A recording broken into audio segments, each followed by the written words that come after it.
today's video, I'll show you how to cancel your ConvertKit subscription quickly and easily, all in under 2 minutes. Let's get started. First, open your browser and go to convertkit.com. Log in using your account details or sign up if you're new, though most of you will already have an account. Once you're in, look at the top right corner and click your profile picture. From the drop down, select Settings, then go to Billing. Inside the Billing section, you'll find the Cancel Subscription option.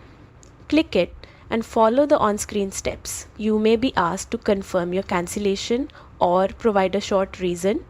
That's totally normal. After confirming, ConvertKit will send you a confirmation email.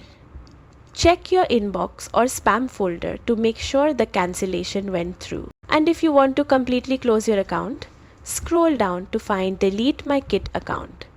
Click it to permanently remove your data. And that's it. You've successfully cancelled your ConvertKit subscription. Thanks for watching. Don't forget to like, subscribe, and drop any questions in the comments below.